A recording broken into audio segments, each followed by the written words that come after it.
Thank you for going through the lessons and watching the videos where they're available.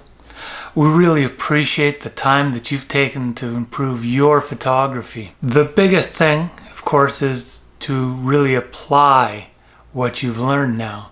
So go out and try the ideas that you've learned.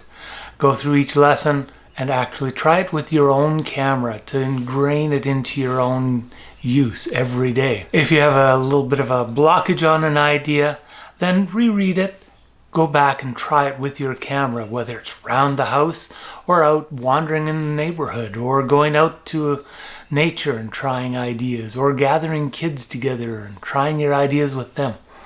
It's a lot of fun, and every time you do that, you become a better photographer. The way to make consistent improvement is to consistently use the ideas.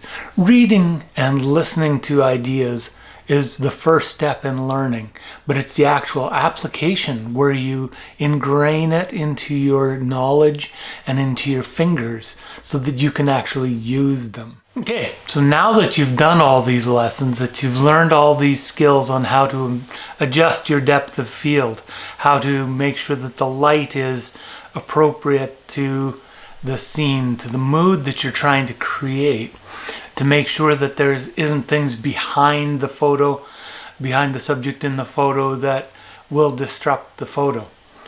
Now what do? Well, one of the biggest things you can do to improve your photography is stop before you take the photo and think about how you want it to look in the final frame. We've all taken pictures where we've gone, oh, that doesn't look anything like I remember. So you have to stop and think about what is in front of you that captures your eye. What is it that captured your eye?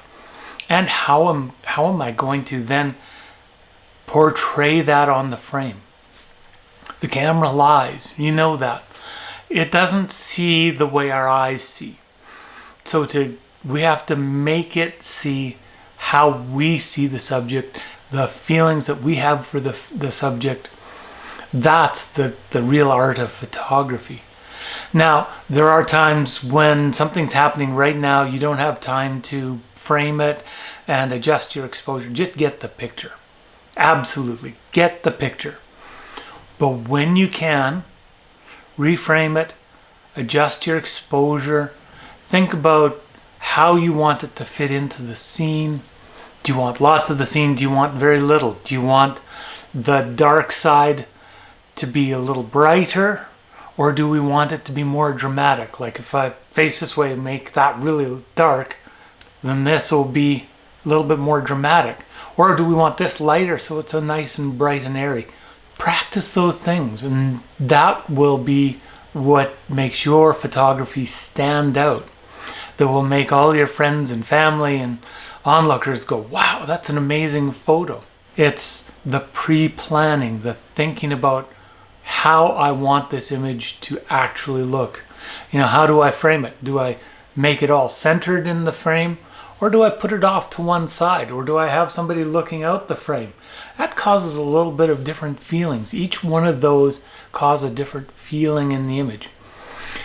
A lot of snapshots show what is there. A finished photo, including doing a little bit of retouching, shows how you feel about the subject. That's the difference. So practice those things. Now, the next thing beyond that is to make sure that you share your photos, whether it's on Instagram or Facebook. My personal favorite is to go to a lab and print them out. You can actually, a lot of labs can print from your phone.